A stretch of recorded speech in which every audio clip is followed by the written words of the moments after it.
Concordia Sagittaria, una 71enne è stata trovata senza vita nella piscina di casa dal figlio che era appena rientrato dalla Croazia.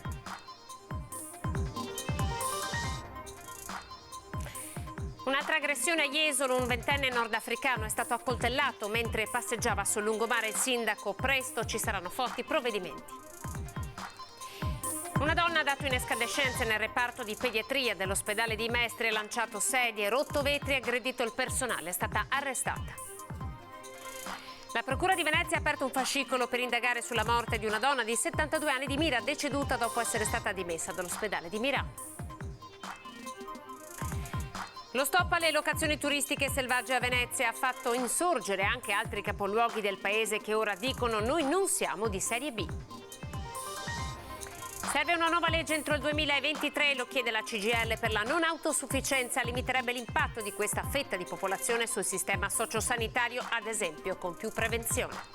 Una sfilata in onore di Pierre Cardin a 100 anni dalla sua nascita nella location di Ca Bragadin, che lui amava, una nuova collezione all'insegna del rispetto per l'ambiente.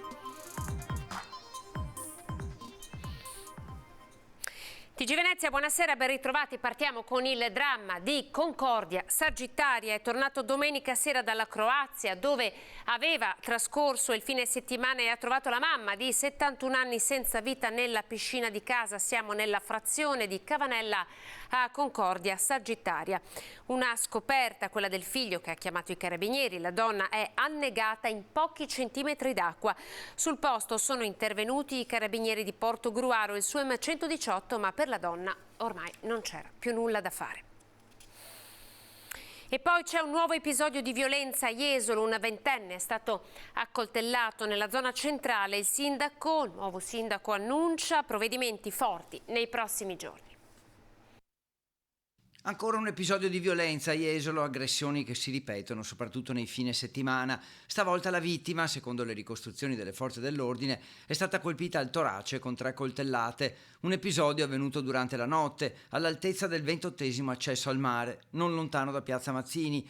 La vittima sarebbe un ventenne di origini africane. Soccorso, trasportato all'ospedale All'Angelo, dove è tuttora ricoverato. Indagini affidate al commissariato di polizia. Abbiamo preso della notizia di questo fatto grave e lasciamo ovviamente che le autorità inquirenti facciano il loro lavoro e vadano a ricostruire le modalità e soprattutto i moventi che sono all'origine di questo evento. Gli agenti infatti erano presenti in Piazza Mazzini a 2 passi e si sono subito attivati per cercare l'aggressore.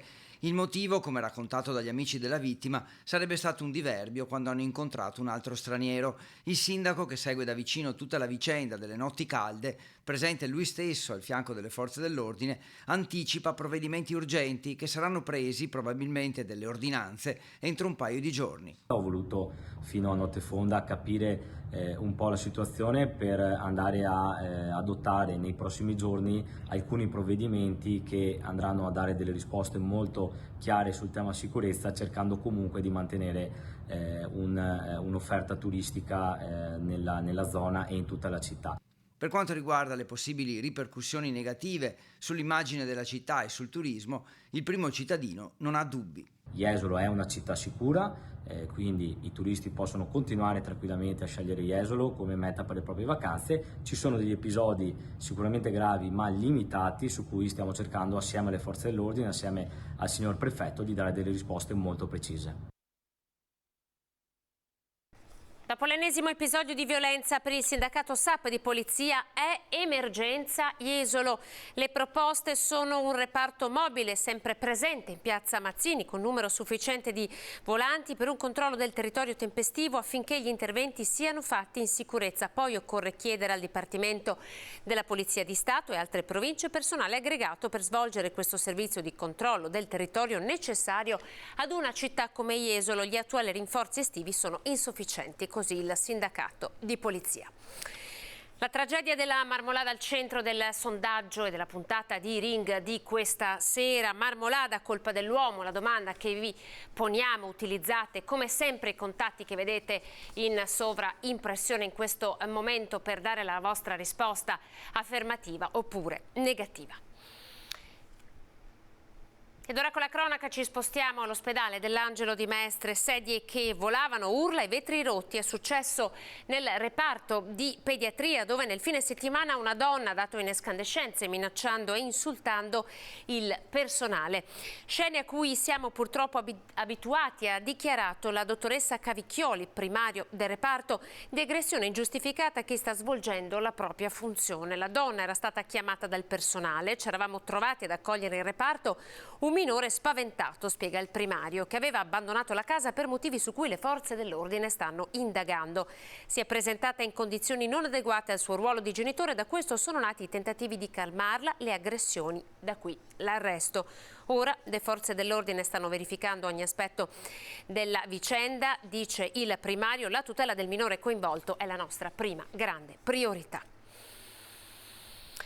La Procura di Venezia ha aperto un fascicolo per indagare sulla morte di una donna di 72 anni di Mira, deceduta dopo essere stata dimessa dall'ospedale di Mirano.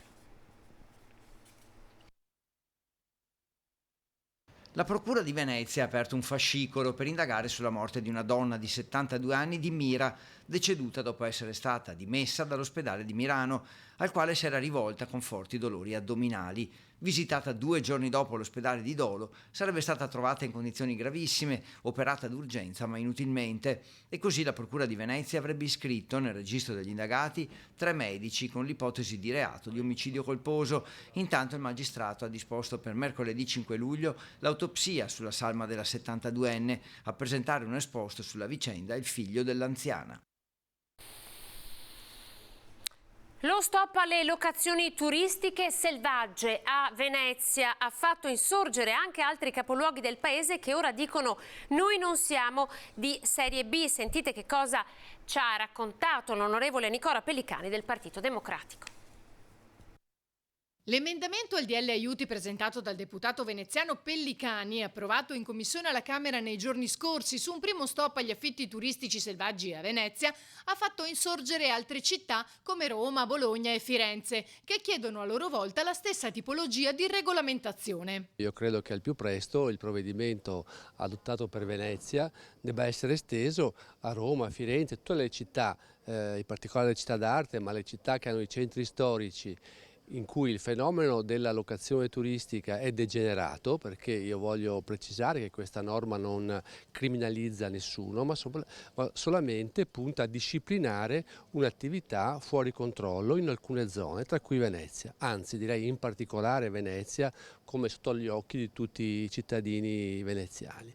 È la prima volta che in Parlamento viene riconosciuta la necessità di disciplinare la materia, in quanto assegna al Comune la facoltà di individuare i limiti massimi temporali e di case che possono essere affittate ai turisti. È uno degli elementi che punta al ripopolamento della città di Venezia. Certo, nessuno si illude che con un emendamento e solamente questo è il problema da affrontare per ripopolare la città. È un mix di azioni che va fatta.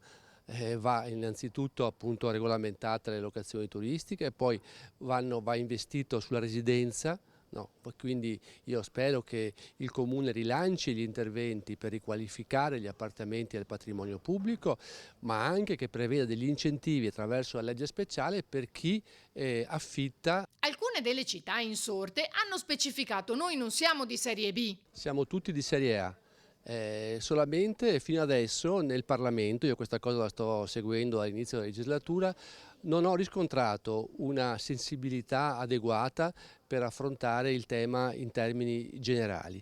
Venezia, lo sappiamo, ha la sua specialità, ha una legge speciale, è l'unica città italiana ad avere una legge ad hoc per la specialità di Venezia, è l'unica città ad essere costruita nell'acqua, banalmente, ed è l'unica città appunto a poter beneficiare di una legge speciale. All'interno di questo abbiamo inserito anche questa norma. Noi facciamo da apripista. Più attenzione alle persone non autosufficienti, agli anziani lasciati gestire dalle famiglie, lo sfogo della CGIL. La nostra società invecchia e anche piuttosto rapidamente, una buona notizia perché significa che viviamo più a lungo, però questa è anche una sfida molto dura, visto che in provincia di Venezia ci sono ben 211.000 anziani e il 28% di questi vive da solo. E una parte molto consistente di questi anziani cominciano ad avere problemi di salute, anzi alcuni ce l'hanno già, è necessario che parliamo di una nuova legge nazionale sulla non autosufficienza.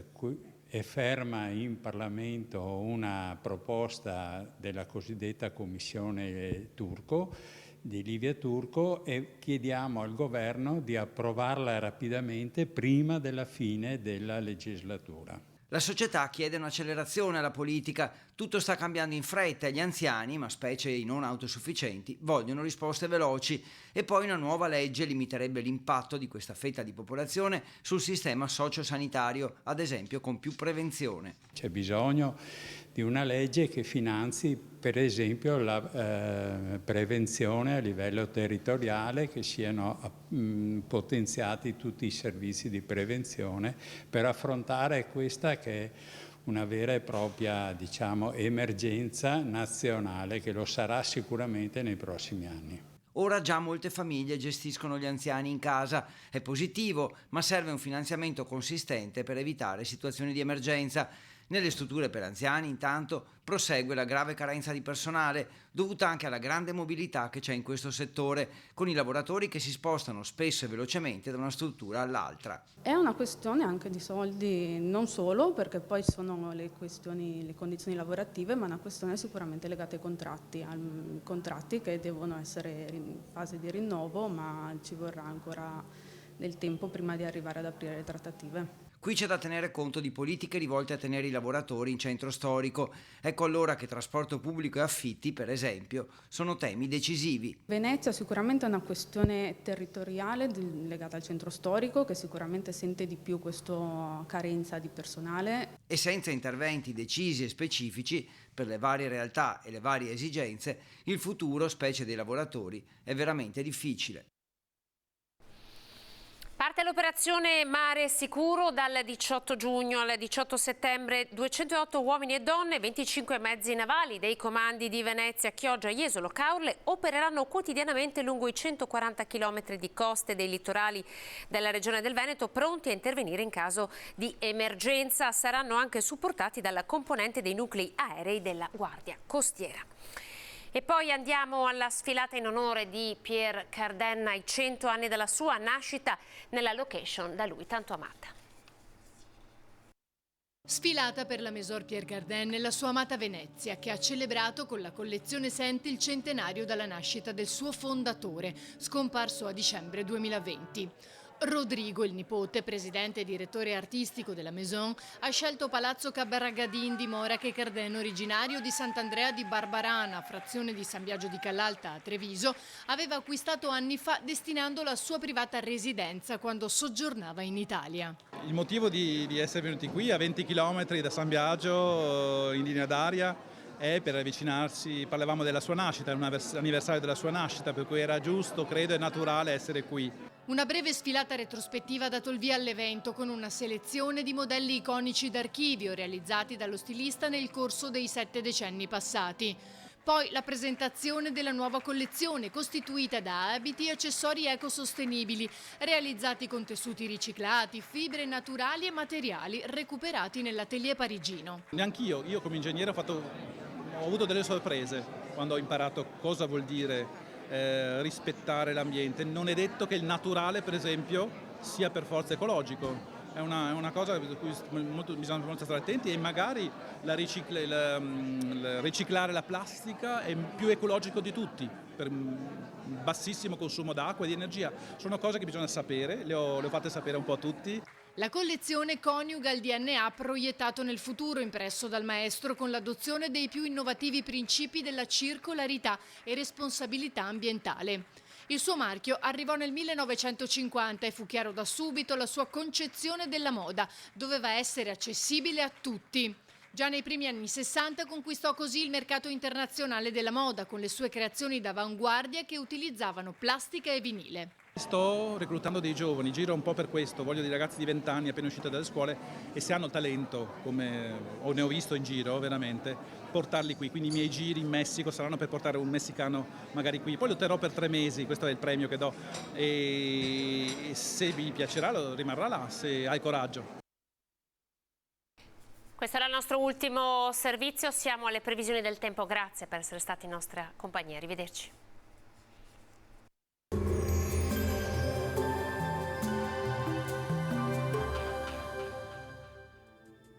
Bentrovati al meteo. Anticiclone meno saldo sul nostro territorio, correnti più fresche portano un graduale calo termico e anche una locale instabilità. Vediamo dove nel dettaglio. Sul Veneto la grafica di martedì 5 luglio ci mostra una situazione tutto sommato buona con sole prevalente. Avremo alternanza di nuvole e rasserenamenti sui rilievi con occasionali temporali possibili sin dal mattino anche di forte intensità che potrebbero via via poi estendersi anche alla pianura circostante. Farà ancora abbastanza caldo, ma molto meno rispetto ai giorni precedenti. Avremo temperature in diminuzione, sia pure lieve per il momento, minime tra 15 e 23 gradi, massime invece comprese tra i 28 e i 33 gradi. Spostiamoci ora sul Friuli Venezia Giulia, rovesci sulle zone montane, possibili fin verso le aree limitrofe, più soleggiato invece altrove. Temperature minime sui 20-24 gradi, massime sui 31-32 gradi. Infine diamo uno sguardo alla situazione del Trentino Alto Adige, anche qui avremo una certa variabilità con nuvolamenti e precipitazioni sparse un po' per tutta la giornata. Temperature minime intorno ai 17-18 gradi, massime sui 32 all'incirca. Dal meteo di Antena 3 per ora è tutto, grazie per l'attenzione, arrivederci.